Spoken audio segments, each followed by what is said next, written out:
The dust hadn't even settled on the horizon when Katherine Sinclair realized. She was standing alone in a world that had just collapsed around her like a house of cards, watching the man she thought she loved disappear into the afternoon heat of that scorching July day in 1878.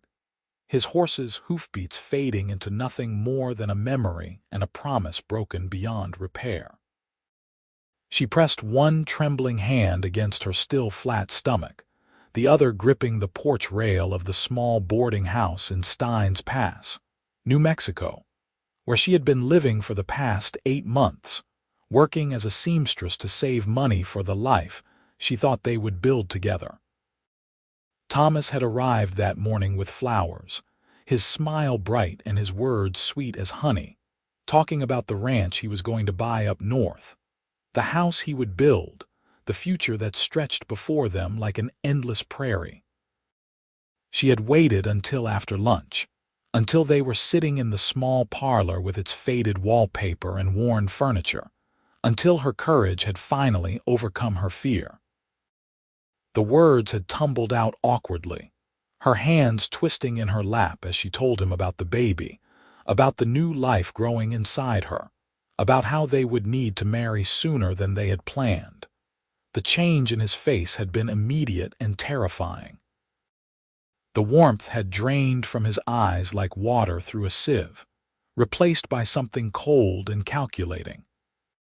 He had stood up so quickly that his chair had scraped loudly against the wooden floor, and then he was making excuses, talking about needing time to think, needing to handle some business up north, needing to do anything except stay there with her and face what they had created together. She had followed him outside, her voice rising in desperation as she called his name, but he had mounted his horse without looking back, without even a goodbye.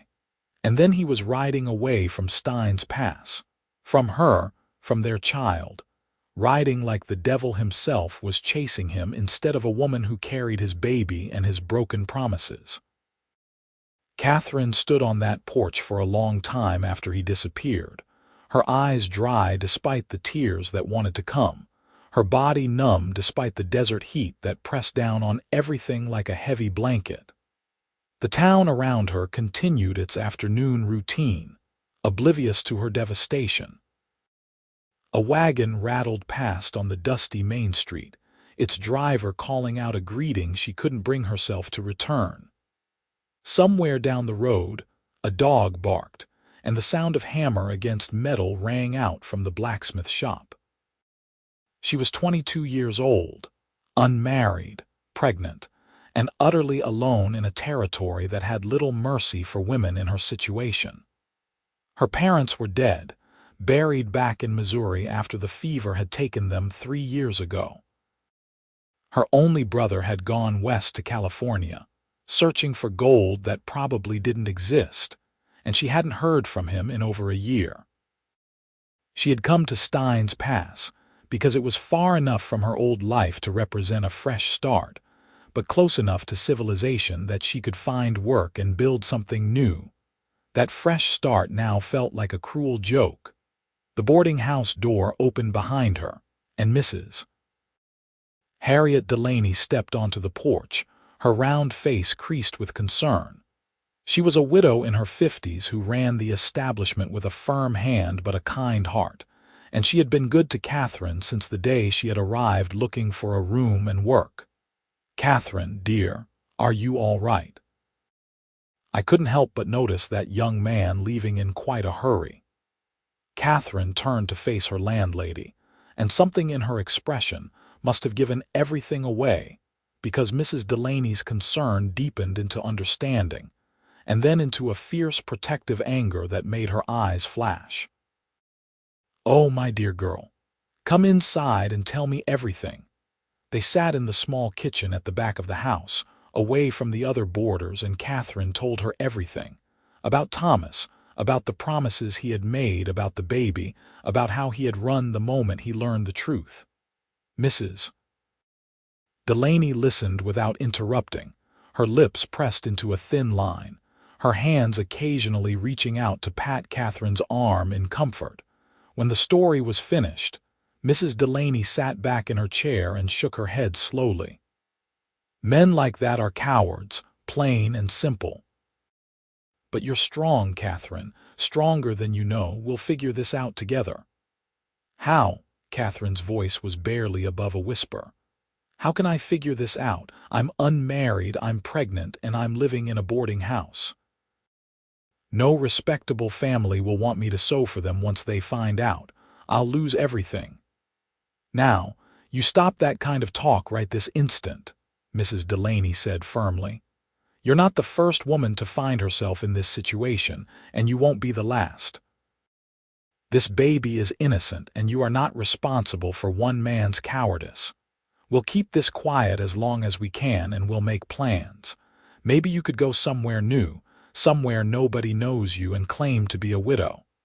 Katherine nodded slowly, but the words felt hollow. Where would she go? How would she travel when she was growing heavier with child? How would she support herself and a baby in a strange place with no references, no friends, no safety net to catch her if she fell? The afternoon wore on into evening, and Katherine went through the motions of helping with dinner and cleaning up afterward. But her mind was far away, spinning through possibilities and finding only dead ends. She retired to her small room early, claiming a headache, and lay on her narrow bed staring at the ceiling, one hand resting on her stomach where the baby grew, wondering what kind of life she could possibly provide for this innocent child. The next morning, Katherine forced herself to rise with the sun and dress for work. She had 3 dresses that needed altering for Mrs. Chen, who ran the general store, and a shirt to mend for one of the miners who worked the claims outside of town. The work was tedious but necessary, and she couldn't afford to let her personal troubles interfere with her livelihood, at least not yet. She was sitting in the small parlor that doubled as her workspace, her needle moving in and out of a hem with mechanical precision, when she heard raised voices from the street outside. Curious despite herself, she set aside her sewing and moved to the window, pulling back the curtain to look out at the commotion. A crowd had gathered near the saloon, and in the center of it stood a tall man in dusty trail clothes, his dark hair touching his shoulders beneath a wide-brimmed hat, his face partially obscured by several days' worth of stubble. Even from a distance, Katherine could see the tension in his stance, the way his hand hovered near the gun at his hip, though he made no move to draw it. "I'm telling you, I had nothing to do with those missing cattle," the man was saying, his voice carrying clearly in the morning air. It was a deep voice, steady and calm despite the hostility of the men surrounding him. "I've been riding the range for the Double Bar Ranch up near Silver City. You can wire the foreman if you don't believe me." "We don't need to wire anybody," said a stocky man Katherine recognized as Frank Morrison, one of the local ranchers. "We know a rustler when we see one, and you fit the description we got from over in Lordsburg." "Then your description is wrong," the stranger said, still calm but with an edge of steel creeping into his tone. "I'm Garrett Ellis, and I'm a ranch hand, not a thief. I rode into town to resupply and maybe find some work, not to be accused of crimes I didn't commit." The situation was escalating, and Katherine could see several of the men in the crowd looking eager for violence. Her heart began to pound, not with fear but with an unexpected surge of anger. She had watched one man run away from responsibility just yesterday, and now she was watching a group of men ready to condemn another without even hearing him out properly. The injustice of it sparked something in her that hadn't quite died with Thomas's departure. Before she could think better of it, Katherine was out the door and crossing the street, her skirts swishing around her ankles as she pushed her way through the crowd. The men turned to look at her in surprise, clearly not expecting a woman to insert herself into their business. "That's enough," she said loudly, her voice cutting through the murmurs of the crowd. You're going to hang a man based on what? A vague description from another town. Have any of you actually seen him do anything wrong? Or are you just looking for someone to blame, because it's easier than doing the real work of finding the actual thieves? Frank Morrison's face reddened. Miss Sinclair, this ain't women's business. You best get back to your sewing and let us handle this. I'll do no such thing, Katherine shot back, surprising herself with her own boldness. This is everyone's business when you're talking about accusing a man of a crime.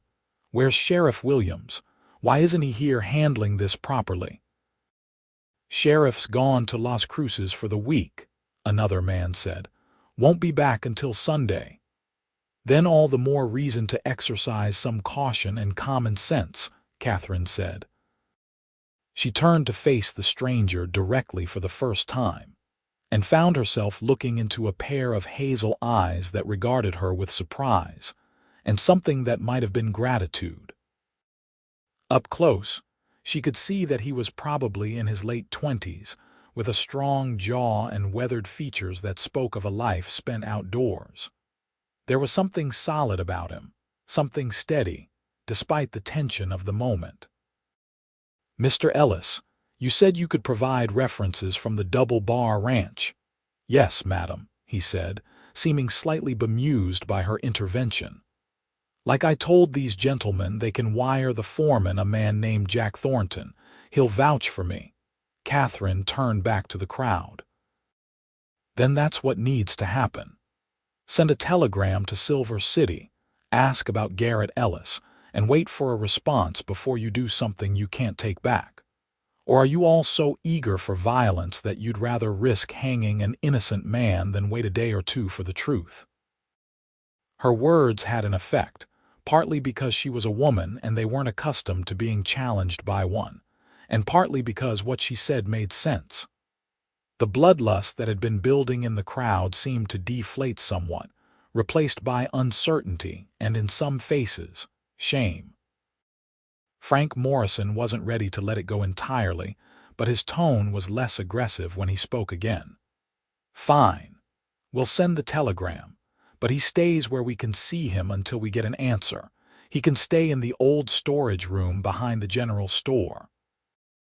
He can stay at the boarding house, Katherine heard herself say, and immediately wondered if she had lost her mind. Mrs. Delaney has a room, and I'll vouch for him staying there until this is settled. Why was she doing this? She barely knew this man, and she had enough problems of her own without taking on someone else's. But something in her refused to back down now, refused to let these men have their way without at least trying to ensure justice was done properly. Garrett Ellis was looking at her with open surprise now, and something else she couldn't quite read. Madam, you don't have to do that.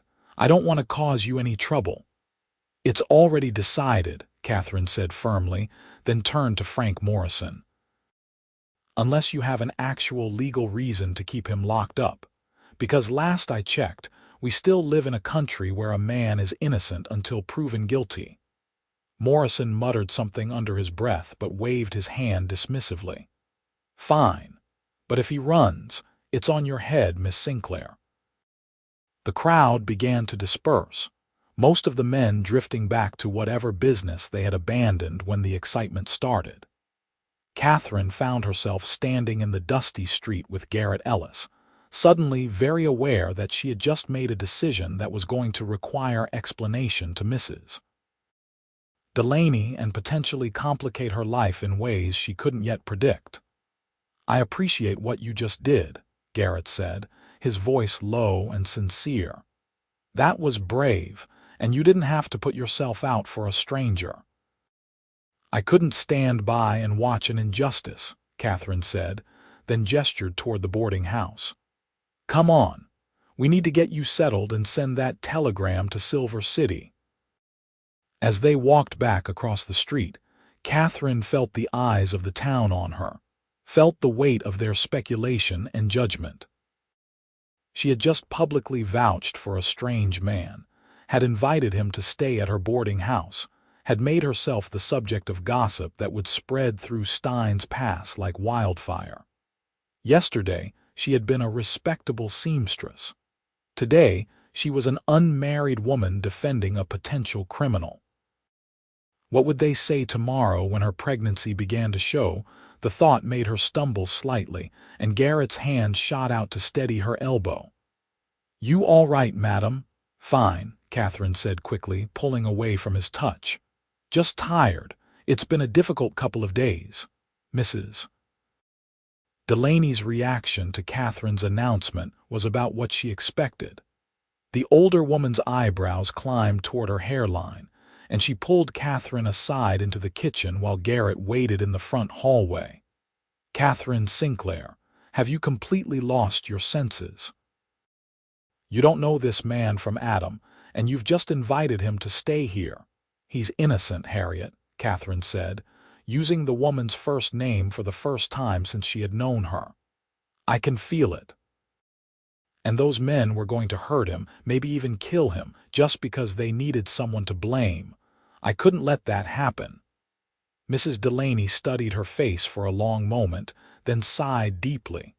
"You've got your mother's heart, I suspect. Too kind for your own good sometimes. But all right, he can stay. But he's paying full rate, and at the first sign of trouble, he's out." "Understood." "Understood," Katherine said, relief flooding through her. They returned to the front hall, and Mrs. Delaney led Garrett upstairs to a small room at the end of the corridor, explaining the house rules and meal times as they went.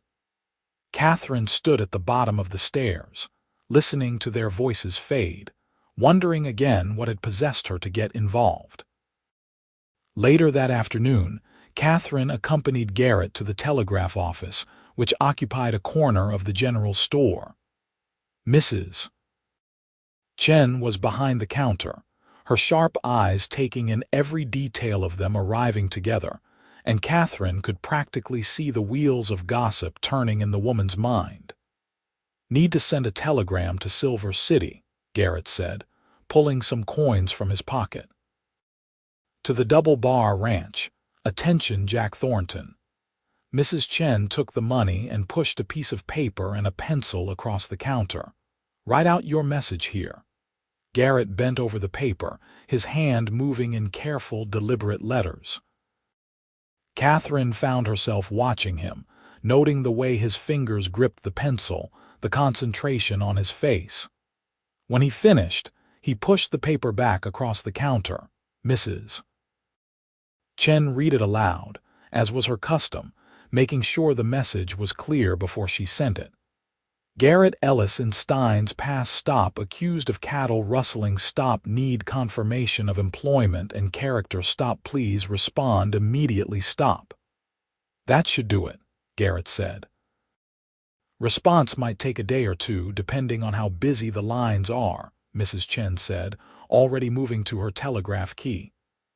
"Where should I send the reply when it comes?" "The boarding house," Katherine said. "Mrs. Delaney's place." Mrs. Chen's eyebrows rose fractionally, but she said nothing, just nodded and began tapping out the message in the staccato rhythm of Morse code. As they walked back to the boarding house, Garrett cleared his throat.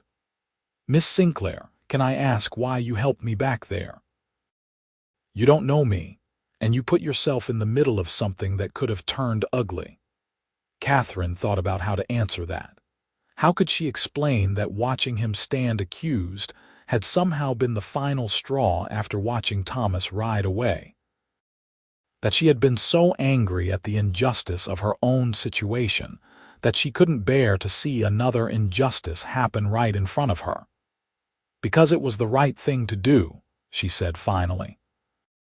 "And because I know what it's like when people make judgments about you without knowing the whole truth." He studied her face for a moment, and she had the uncomfortable feeling that he could see more than she wanted him to. "Well, thank you. When this is cleared up, I'll find a way to repay your kindness." "No need," Katherine said. "Just don't make me regret vouching for you." A slight smile tugged at the corner of his mouth, the first hint of humor she had seen from him. "I'll do my best, madam." Over the next 2 days, while they waited for the response from Silver City, Katherine found herself oddly aware of Garrett's presence in the boarding house. He was quiet and respectful, helping Mrs. Delaney with heavy chores without being asked, fixing a broken step on the back porch, and generally making himself useful. The other boarders, a middle-aged mining clerk named Mr. Peterson, and an elderly former soldier named Captain Reeves, had been suspicious at first, but Garrett's easy manner and willingness to work gradually won them over.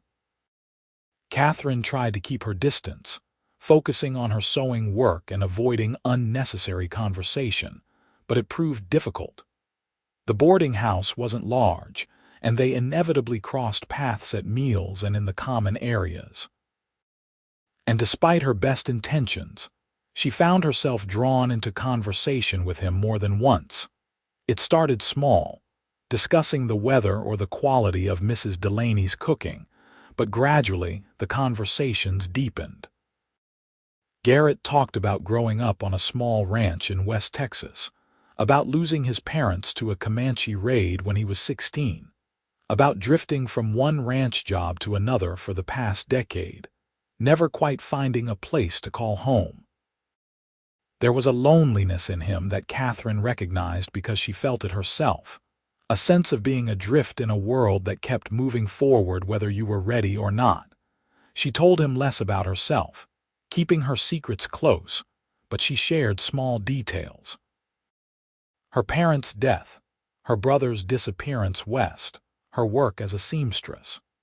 She didn't mention Thomas, and she certainly didn't mention the baby, but she could feel the weight of those secrets growing heavier with each conversation, like stones in her pockets pulling her down.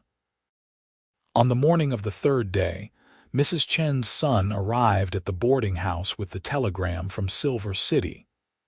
Mrs. Delaney called Garrett and Katherine into the parlor, and together they read the response. Garrett Ellis, employed Double Bar Ranch, past 2 years stop, excellent worker and honest man, stop not in area during time of reported rustling, stop Jack Thornton, foreman. The relief that washed through Katherine was stronger than she had expected. She had believed in Garrett's innocence, but there had been a small part of her that worried she had made a terrible mistake in vouching for him. Now that worry dissolved, replaced by a quiet satisfaction that she had been right. "I'll take this over to Frank Morrison," Garrett said, holding the telegram carefully. "Clear my name officially." "I'll come with you," Katherine said. They found Morrison at his ranch just outside of town, working in the corral with a young horse. When he read the telegram, his face reddened again, but this time with embarrassment rather than anger. "Well, I suppose I owe you an apology," he said gruffly, handing the telegram back. "We were wrong about you." "Apology accepted," Garrett said evenly. "No hard feelings. You were just trying to protect your property." Morrison nodded, clearly relieved that Garrett wasn't going to make more of an issue of it. "You looking for work? I could use an extra hand with the cattle." Garrett glanced at Katherine, and there was a question in his eyes that she couldn't quite interpret. "Maybe. I'll think on it and let you know." As they walked back toward town, the New Mexico sun beating down on them mercilessly, Garrett was quiet for a long time. Finally, he said, "I should probably be moving on, head back to Silver City or maybe try Arizona, but I find myself reluctant to leave Stein's Pass just yet." Katherine's heart did something strange in her chest, a little flutter that she tried to ignore. It's a small town. Not much here to keep a man like you interested. "Maybe," he said, "or maybe there's more here than I first thought."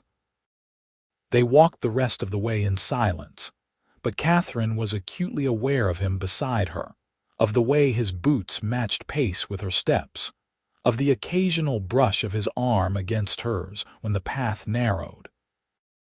She told herself firmly that she was being foolish, that she had no business thinking about any man that way, not now, not with everything that was happening. But her heart didn't seem to be listening to her head. That evening, Garrett accepted Frank Morrison's job offer and moved his few possessions from the boarding house to the small bunkhouse at Morrison's ranch.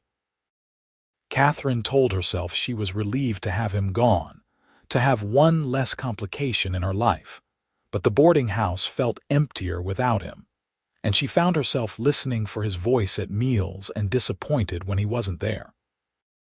2 weeks passed, and Katherine's body began to change in small ways that only she noticed. Her dresses were getting tighter around the waist, and some mornings she woke up feeling nauseated. She knew she couldn't hide her condition much longer, knew she needed to make some kind of plan, but every option she considered seemed worse than the last.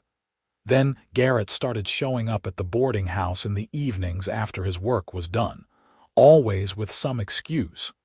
He needed Mrs. Delaney's advice on mending a torn shirt.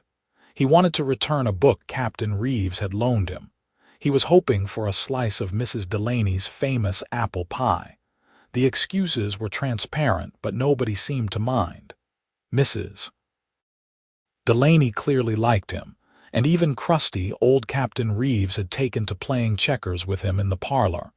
Katherine knew the real reason he kept coming back, and it terrified her as much as it thrilled her.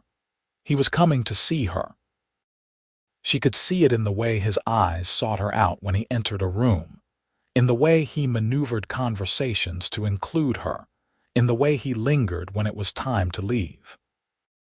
And worst of all, she found herself looking forward to his visits, counting the hours until evening when he might appear at the door. This was dangerous. This was foolish. She had no business encouraging any kind of attachment, not when her life was about to fall apart. But when Garrett suggested they take an evening walk one warm August night, she found herself agreeing before her better judgment could stop her. They walked through the quiet streets of Stein's Pass, past the darkened stores and the still busy saloon, out toward the edge of town where the buildings gave way to open desert. The stars were brilliant overhead, more stars than Katherine had ever seen back in Missouri, and the air was finally cooling after the scorching heat of the day. "I've been thinking about something," Garrett said, his voice careful. "And I hope you won't think I'm being too forward by bringing it up." Katherine's stomach tightened with anxiety. "What is it?" "That day when you helped me, when you stood up to those men, you said you knew what it was like when people make judgments without knowing the whole truth. I've been wondering what you meant by that." Katherine was quiet for a long moment, torn between the desire to tell him everything and the fear of what his reaction might be. They had stopped walking and were standing in the shadow of a large cottonwood tree, one of the few that grew near town, fed by an underground spring. "Everyone has their secrets," she said finally. "Things they're not proud of, things they wish they could change." "That's true," Garrett agreed. "But sometimes secrets get heavier when you carry them alone. Sometimes sharing the weight makes it easier to bear." There was something in his voice, a gentleness and understanding, that broke through Katherine's defenses like water through a crack in a dam. Before she could stop herself, the words were spilling out. "I'm pregnant," she said, and heard him draw in a sharp breath.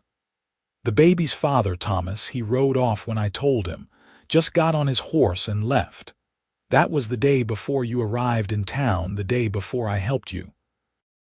And I'm terrified because I don't know what I'm going to do. I can't hide it much longer, and when people find out, I'll lose my work, I'll lose my reputation, I'll lose everything I've built here." The silence that followed her confession seemed to stretch on forever. Katherine couldn't bring herself to look at Garrett's face, couldn't bear to see the judgment or disgust she was sure would be there. She had made a terrible mistake in telling him. Now he would leave like Thomas had, and she would be even more alone than before.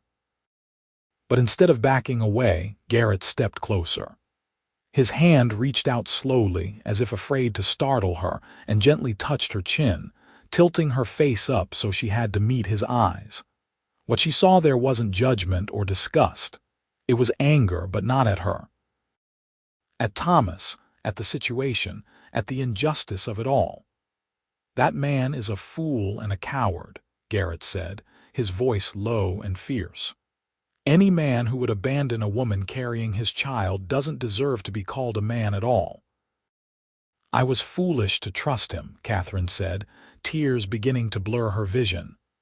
"I thought he loved me. I thought we were going to build a life together. You weren't foolish. You were trusting, and there's nothing wrong with that. He was the one who broke that trust." Garrett's hand moved from her chin to her cheek, his thumb brushing away a tear that had escaped. "Katherine, look at me. This doesn't change how I see you. You're one of the strongest, bravest women I've ever met. What you're facing, it's not easy, but you don't have to face it alone." "What are you saying?" Katherine whispered. "I'm saying that I'd like to help if you'll let me. I'm saying that I've been drawn to you since the moment you stepped into that crowd to defend me. I'm saying that maybe we could help each other." Katherine pulled back slightly, confused and afraid to hope. "Garrett, you don't owe me anything. Helping you was the right thing to do, but that doesn't mean you have to take on my problems." "This isn't about owing you," Garrett said. "This is about wanting to be there for you." "Katherine, I know this is fast, and I know the circumstances are unusual, but hear me out. Marry me. Let me give that baby my name. Let me protect both of you. People don't have to know the baby isn't mine. We can build a life together, a real life." Katherine stared at him in shock. "You can't be serious. You barely know me." "I know enough," Garrett said. "I know you're kind and brave. I know you stand up for what's right even when it's hard. I know you work hard and you're trying to build something good in this world. That's more than enough to build on." "But you don't love me," Katherine said, voicing the fear that cut deeper than all the others.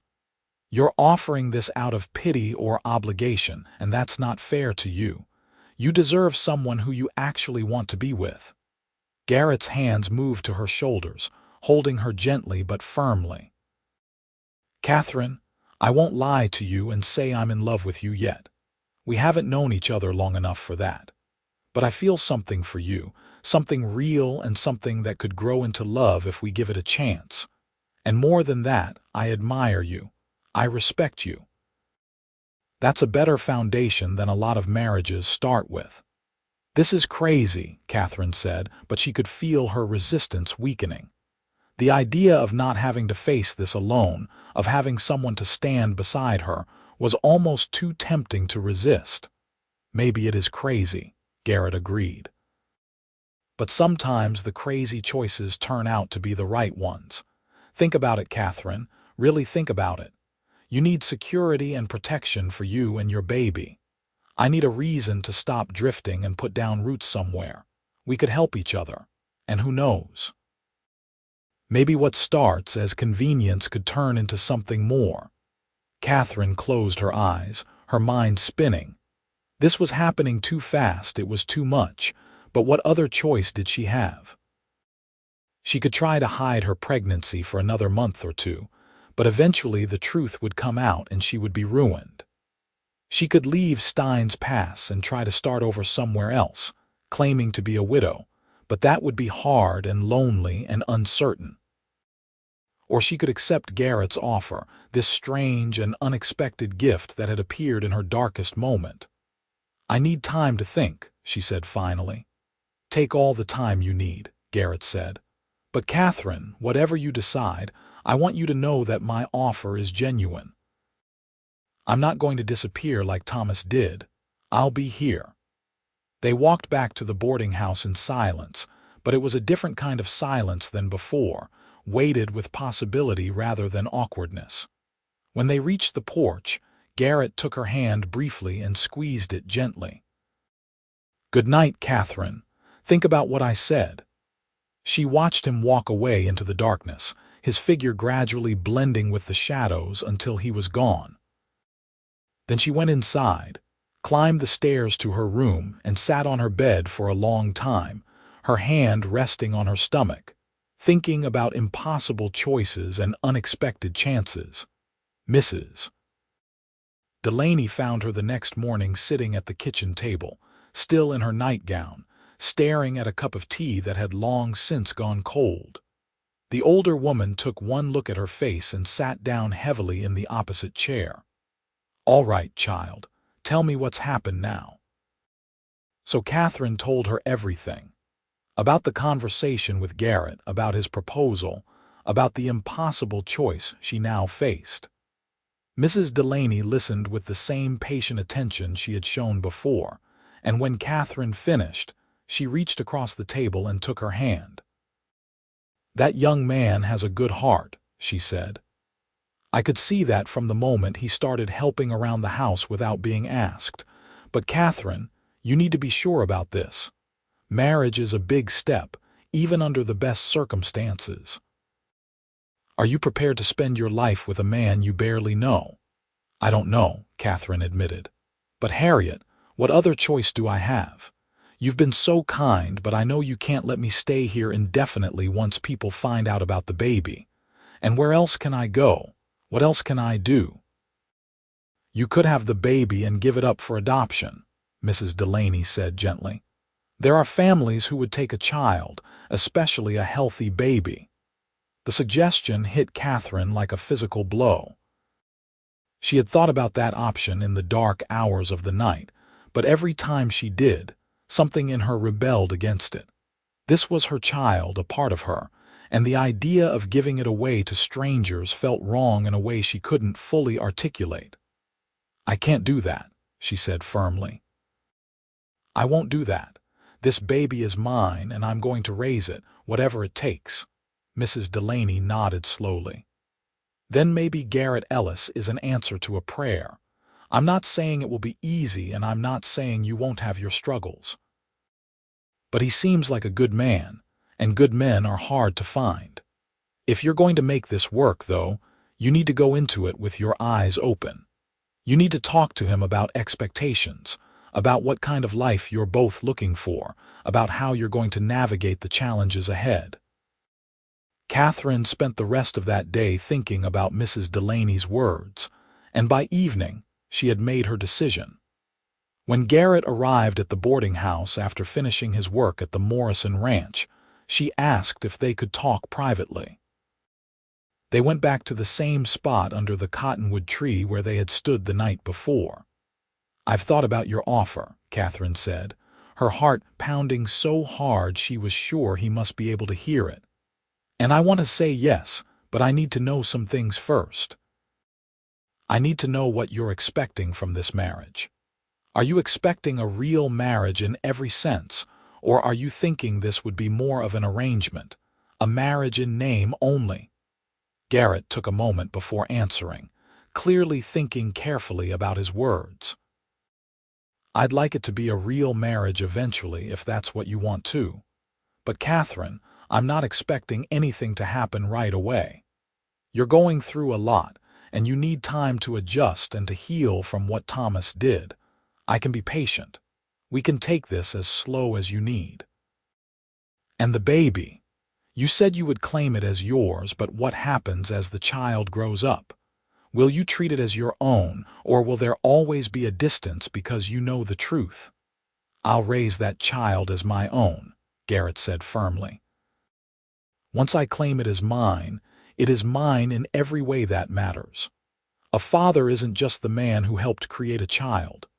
A father is the man who stays, who provides, who protects, who loves. I can be that man, Katherine, if you'll let me." Katherine felt tears welling up again, but this time they were tears of relief and gratitude rather than fear. "Why are you doing this? Why are you being so good to me when you have no reason to be?" Garrett stepped closer, and in the fading light of evening, his face was serious and sincere. "Because everyone deserves a second chance. Because I know what it's like to be alone and drifting and wishing for something stable and real. Because when I look at you, I see someone worth fighting for, worth building a life with. and because I think maybe we could make each other happy, given time." "I think we could too," Katherine said softly. "Yes, Garrett, I'll marry you." The smile that broke across his face was like the sun rising, bright and warm and full of hope. He reached for her hands, holding them gently in his much larger ones. "You won't regret this, Katherine. I promise you. I'll do everything in my power to make you happy and to give you and our child a good life." The word "our child" made Katherine's heart swell. He was already claiming the baby as his, already taking on the responsibility without hesitation. It was more than she had dared to hope for. They made their plans quickly. They would be married within the week, before Katherine's pregnancy became visible enough to cause talk.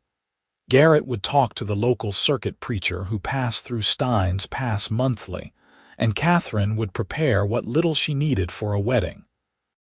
It wouldn't be the grand ceremony she had once imagined as a girl, but it would be real and legal, and that was what mattered.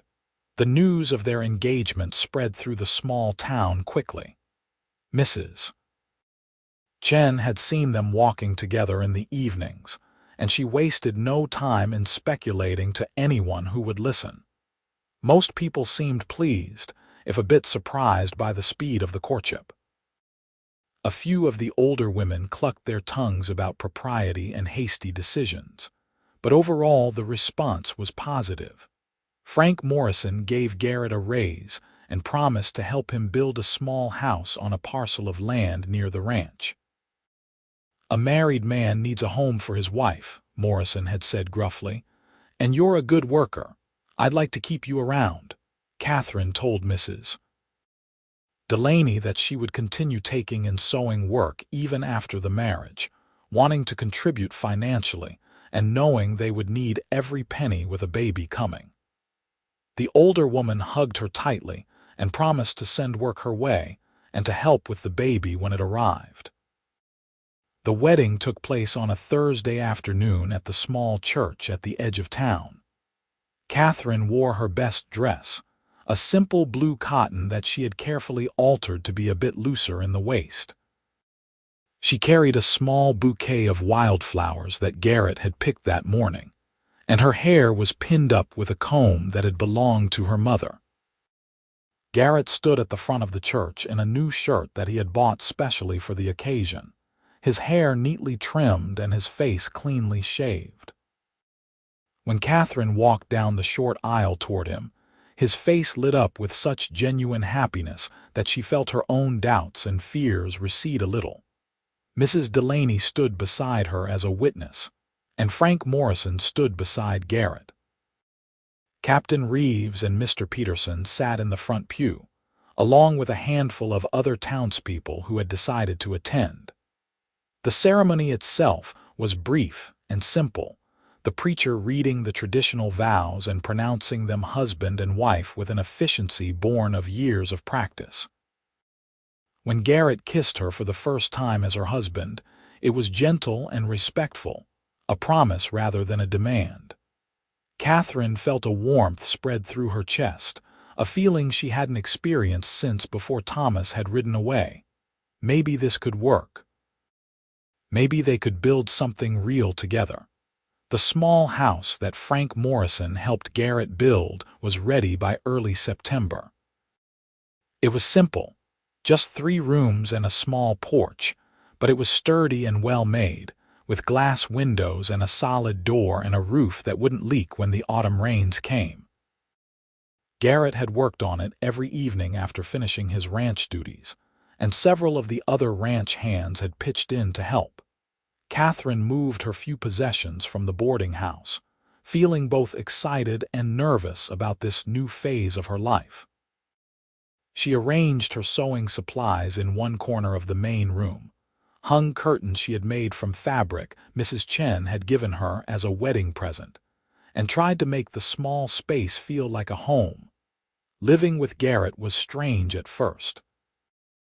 They were still learning each other's habits and rhythms, still figuring out how to share space and make decisions together. True to his word, Garrett was patient and respectful. They shared the bed, but he made no demands on her, seeming content to simply hold her as they slept. Katherine was grateful for his patience, but she also found herself increasingly aware of him, of the warmth of his body beside hers, of the gentle way he touched her when they passed in the small house. As September turned to October, Katherine's pregnancy became more visible. Her dresses no longer fit properly, and she spent several evenings letting out seams and adding panels. Garrett treated her growing belly with a reverence that touched her deeply. He would sometimes place his hand on it gently, his face filled with wonder when he felt the baby move. "That's amazing," he said one evening as they sat together on the porch, watching the sun set over the desert. "There's a whole life growing in there." "Our child," Katherine said, and realized with a start that she genuinely thought of it that way now. This was no longer just her baby or Thomas's baby. This was the child she was raising with Garrett, the family they were building together. "Our child," Garrett agreed, his hand still resting on her stomach. He turned to look at her, and there was something in his eyes that made her breath catch. "Katherine, I need to tell you something." "What is it?" "I'm falling in love with you," he said simply. "I know we agreed to take this slow, and I'm not expecting you to say it back if you're not feeling it yet, but I wanted you to know. Waking up beside you every morning, coming home to you every evening, watching you prepare for our baby, it's made me happier than I've been in years. Maybe happier than I've ever been. You're not just my wife on paper.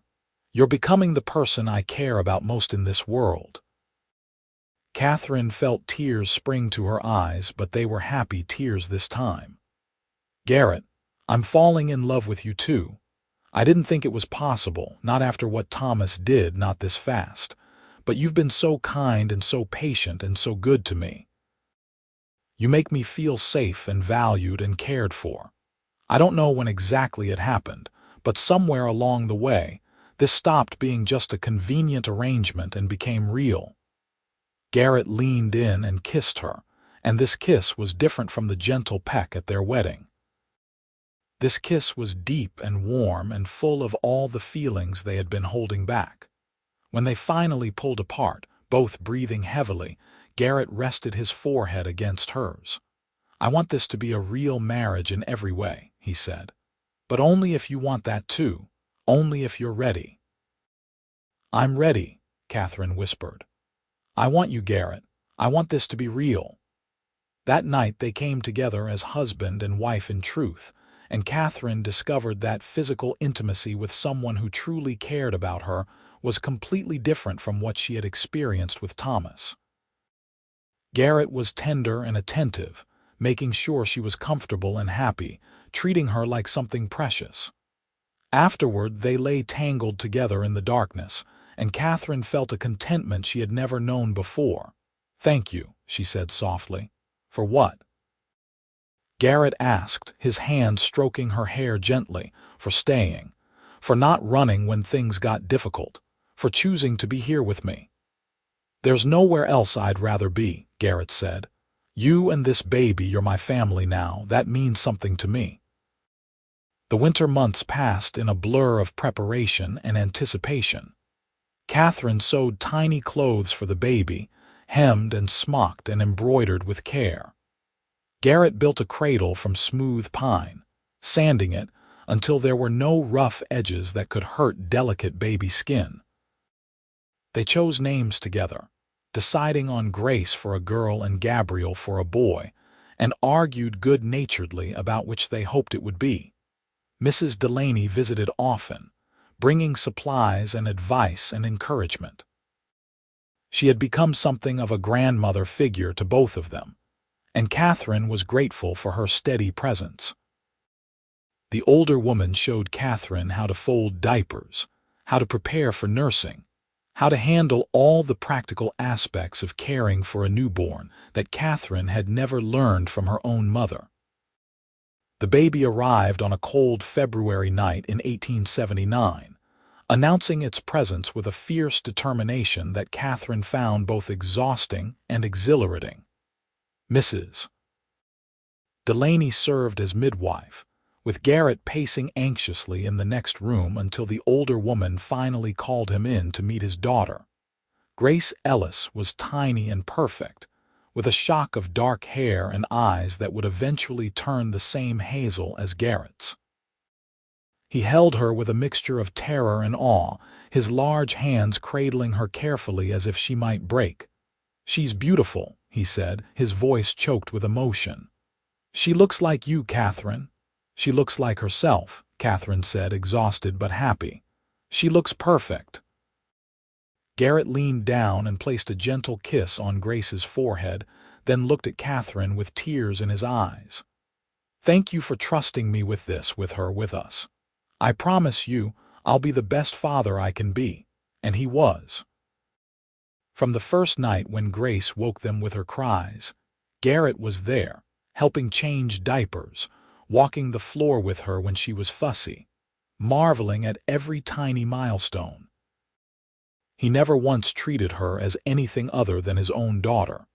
And as the months passed and Grace began to grow and change, Katherine sometimes forgot that there had ever been anyone else involved in her creation.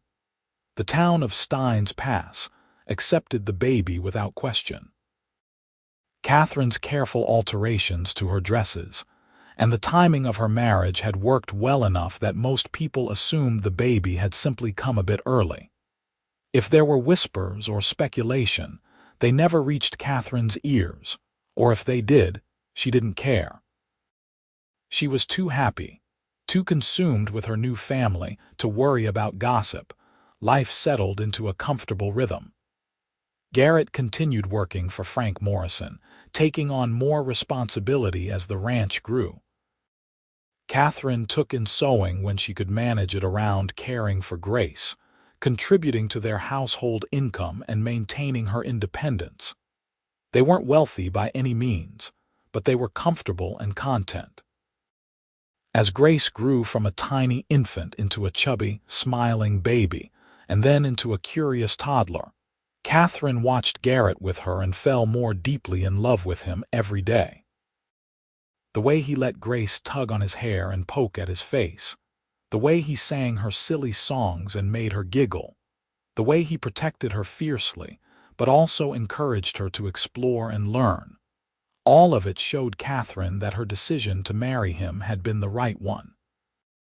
On a warm evening in May of 1880, Katherine and Garrett sat on their porch watching Grace toddle around the small yard, chasing a butterfly with determined concentration. She was 14 months old now, walking confidently and beginning to babble words that almost made sense. "Do you ever think about him?" Garrett asked quietly. "About Thomas." It was the first time he had mentioned Thomas's name since before their wedding, and Katherine took a moment to consider her answer carefully. "Sometimes," she admitted, "but not often and not the way I used to. I used to think about him with anger and hurt. Now I mostly just feel sorry for him." "Sorry for him?" Garrett sounded surprised. "He'll never know Grace. He'll never watch her grow up, never see her smile, never hear her laugh." He rode away from all of this because he was scared, and in doing so, he lost something precious. That's tragic in its way. Garrett reached over and took her hand, lacing his fingers through hers. "His loss was my gain. I got to be part of this amazing thing, got to be a father to that incredible little girl, got to fall in love with you. If he hadn't ridden off, none of this would have happened." "Do you ever regret it?" Katherine asked. "Taking on another man's child? Marrying me so quickly when you barely knew me?" "Never," Garrett said firmly. "Not once, not for a single second. Katherine, you and Grace are the best things that ever happened to me. You gave me a family, a home, a purpose. You gave me love when I didn't think I'd ever find it." "Why would I regret that?" Katherine leaned her head on his shoulder, watching Grace plop down in the dirt to examine a pebble she had found. "I love you, Garrett Ellis, more than I ever thought possible." "I love you too, Katherine Ellis, more than words can say." They sat in comfortable silence for a while, and then Grace looked up from her pebble and called out, "Dada!" Garrett's face lit up like the sun, as it always did when she called for him, and he got up to go to her, scooping her up and swinging her around while she shrieked with laughter. Life continued to unfold in small, precious moments. Grace's second birthday brought her a wooden horse that Garrett carved and painted himself, and she rode it around the house for hours, making clip-clop sounds with her tongue. Katherine discovered she was pregnant again in the summer of 1881, and this time the pregnancy was filled with joy rather than fear. Garrett was ecstatic, and Grace seemed to sense something special was happening even if she didn't fully understand it. Their son Gabriel was born in March of 1882, a big, healthy baby with his father's strong build and his mother's delicate features. Grace was fascinated by her new brother, wanting to help with everything from diaper changes to feeding time. She would sit beside Katherine while the baby nursed, patting his head gently and singing him the same silly songs Garrett had sung to her. Frank Morrison promoted Garrett to foreman in the spring of 1883, giving him a raise significant enough that Katherine could finally stop taking in sewing if she wanted to. But she found she enjoyed the work and the connection it gave her to the other women in town, so she continued, just at a more leisurely pace. The house that had seemed so small when they first moved in somehow expanded to accommodate their growing family. Garrett added a room for the children, and later another room when Katherine became pregnant for a third time. Their daughter Rose was born in 1884, completing their family with her sweet temperament and her father's hazel eyes. Grace started school in the fall of 1884, walking to the small schoolhouse at the edge of town with the other children her age. She was bright and curious, eager to learn her letters and numbers. When she came home each day, she would proudly show her parents what she had learned, and Garrett would sit with her at the kitchen table, helping her practice her writing, his face filled with paternal pride.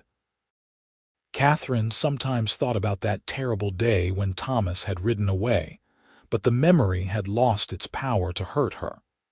It felt like something that had happened to a different person, a younger, more naive Katherine who didn't know yet how strong she could be or how good life could become. That day had been the worst day of her life at the time, but it had also been the beginning of something beautiful. One evening in the summer of 1885, Katherine and Garrett were sitting on their porch as they often did after the children were in bed. Grace was 7 now, Gabriel was 3, and Rose was just over a year old. The house was quiet except for the occasional creak of the rocking chair where Katherine sat mending one of Gabriel's shirts. "You remember the day we met?" Garrett asked suddenly. Katherine smiled. "Of course. You were about to be hanged by a mob, and I couldn't stand by and let it happen." "You saved my life that day," Garrett said. "And then you saved it again when you agreed to marry me. You gave me everything, Katherine, everything worth having." "We saved each other," Katherine corrected. "I needed you just as much as you needed me, maybe more." "I was thinking," Garrett said slowly, "about what we tell the children someday, about their family history, about how we came to be together." Katherine set down her mending and looked at him. "What do you think we should tell them?" "The truth," Garrett said, "or at least the important parts of it, that their mother was brave and strong in the face of impossible circumstances, that their father chose to love them from the very beginning. That family isn't just about blood, it's about choice and commitment and love." "Grace might ask questions eventually," Katherine said. "She's sharp, and she'll probably figure out that the timing doesn't quite add up with our marriage and her birth. And when she does, we'll tell her the truth," Garrett said. "That her biological father wasn't ready to be a parent, but I was. That I chose her, chose to be her father, and that makes our bond just as real and strong as any blood tie." She's my daughter in every way that matters, and nothing will ever change that." Katherine felt tears prick at her eyes, as she still did sometimes when Garrett said things like that. After all these years, his complete and unwavering acceptance of Grace as his own still moved her deeply. "You're a good man, Garrett Ellis. The best man I've ever known. I'm just a man who got lucky enough to meet a woman who saw something worth saving in a dusty stranger about to be hanged by a mob," Garrett said with a smile. "Everything good in my life came from that one moment when you stepped forward and said that's enough." They rocked in comfortable silence for a while, and then Garrett said, "I got some news today. Frank Morrison is thinking about selling the ranch and retiring. He's offered to let me buy it from him, with generous terms paid out over time." Katherine sat up straighter, excitement sparking in her chest. "Garrett, that's wonderful. Our own ranch." "It would be a lot of work," Garrett cautioned. "And we'd have to be careful with money for a while making the payments. But yes, our own ranch, our own land. Something to pass down to Grace and Gabriel and Rose someday." "We should do it," Katherine said firmly. "We've worked so hard and you've proven yourself more than capable. This is our chance to build something permanent, something that will last beyond us." So they bought the ranch, signing the papers in the fall of 1885, and the Morrison Ranch became the Ellis Ranch. It was hard work, harder than anything they had done before, but they did it together. Katherine managed the household and kept the books, her neat handwriting recording every expense and income, making sure they stayed on track with their payments. Garrett managed the cattle and hired good men to help him, building a reputation for fair dealing and quality livestock. Grace grew into a lovely young woman, smart and capable, with her mother's determination and her father's steady nature. She knew the truth about her birth by the time she was 12, Katherine and Garrett having sat her down and explained it gently and honestly. Grace had cried a little, processing the information, but then she had hugged Garrett fiercely and told him he was her real father, that biology didn't matter compared to years of love and care. Gabriel took to ranching like he was born to it, riding horses almost before he could walk properly, learning the business from his father with enthusiasm. He had Garrett's build and his natural way with animals, and it was clear early on that he would likely take over the ranch someday. Rose was the artistic one, always drawing and painting, seeing beauty in the harsh landscape around them.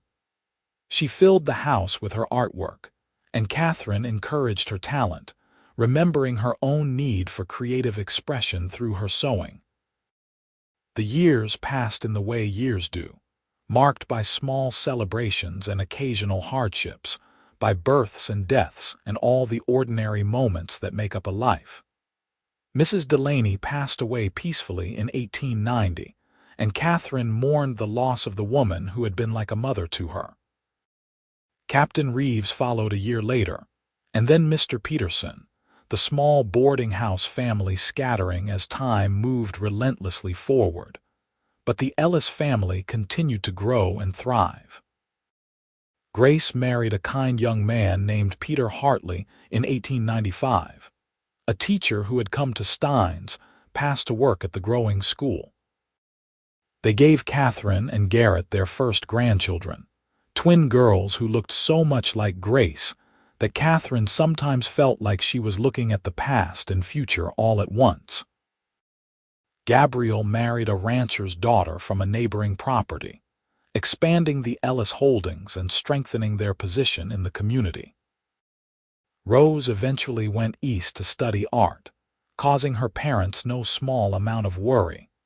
But she returned after a few years with a husband and a renewed appreciation for the stark beauty of New Mexico. Through it all, Katherine and Garrett remained devoted to each other, their love deepening with each passing year.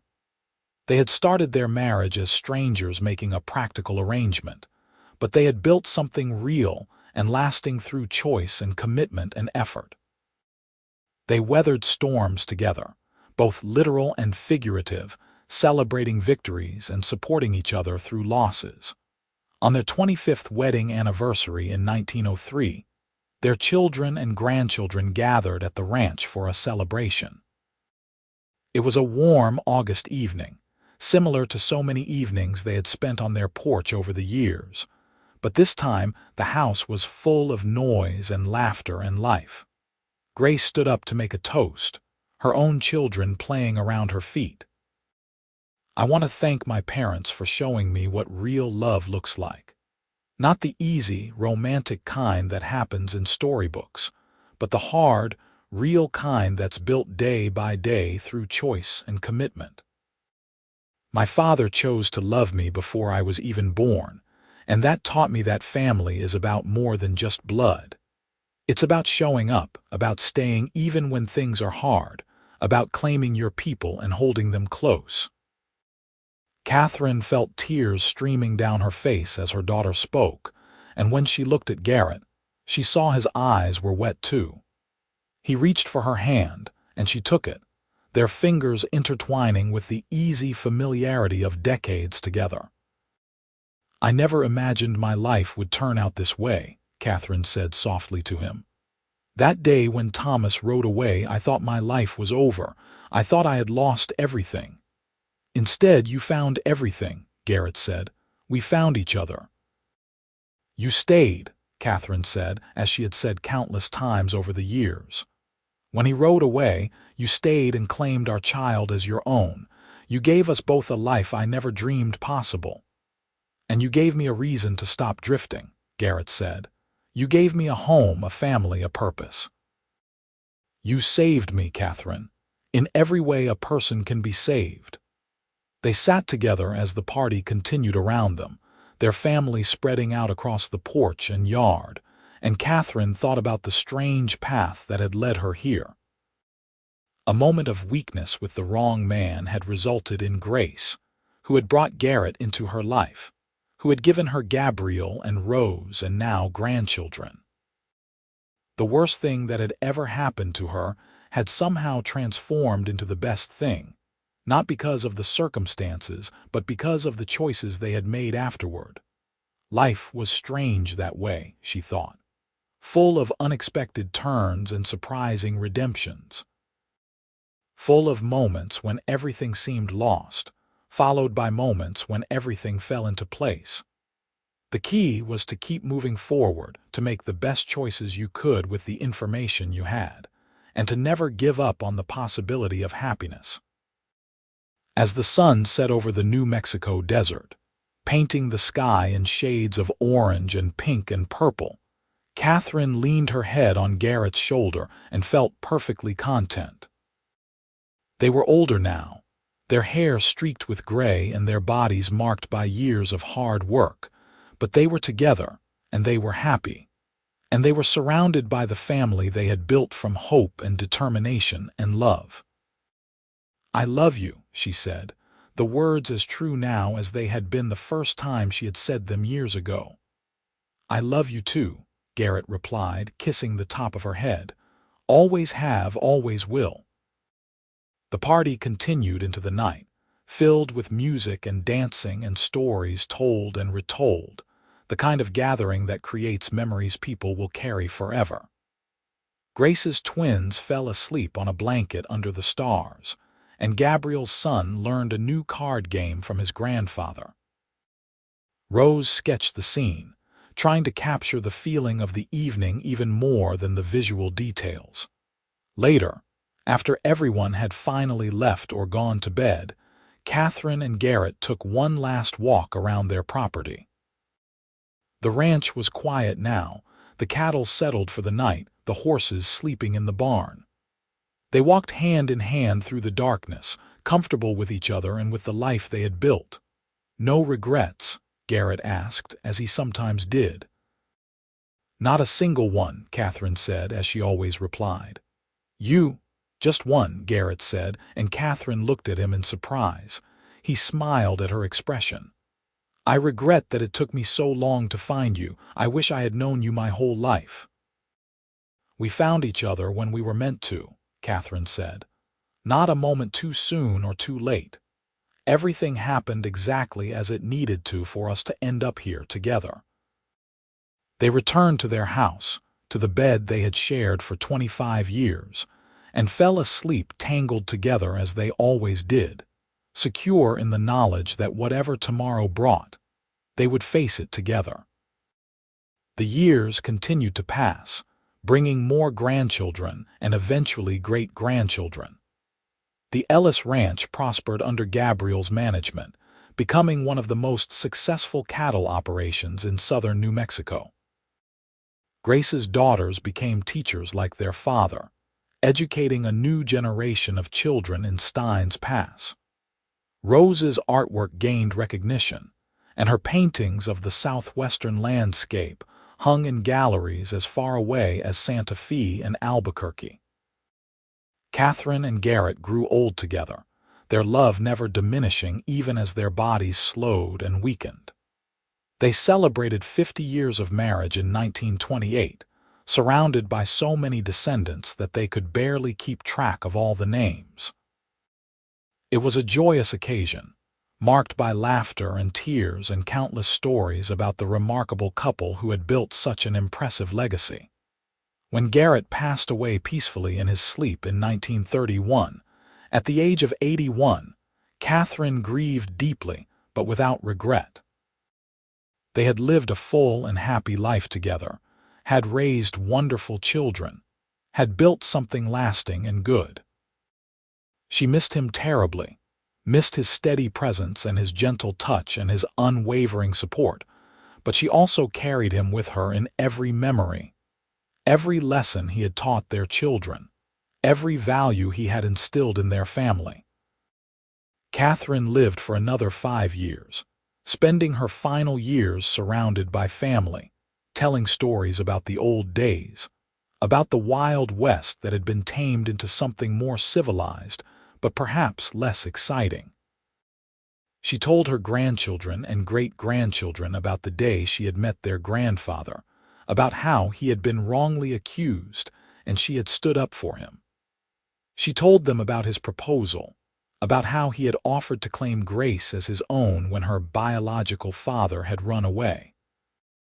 But mostly she told them about love, about how real love wasn't just a feeling but a choice you made every day, about how it required work and commitment and sometimes sacrifice, about how it could transform your life if you let it, how it could take the worst moments and turn them into something beautiful. Katherine passed away peacefully on a warm summer evening in 1936, sitting in her rocking chair on the porch of the ranch house, surrounded by 3 generations of family. Her last words were about Garrett, about how she would see him soon, about how she had been so blessed to have him in her life. At her funeral, Grace spoke about her mother's strength and courage, about how Katherine had faced impossible circumstances with grace and determination. But she also spoke about her father, about Garrett Ellis, the cowboy who had stayed when another man had ridden away, who had claimed a child as his own without hesitation, who had loved completely and unconditionally. "My mother taught me about resilience," Grace said to the assembled mourners. "But my father taught me about choice. He chose to love me before I was born. He chose to stay when he could have walked away. He chose to build a life with my mother, to create a family, to plant roots in this place. And in making those choices, he showed me that the circumstances of your birth don't define you. What defines you is how you live, who you choose to love, and what legacy you leave behind."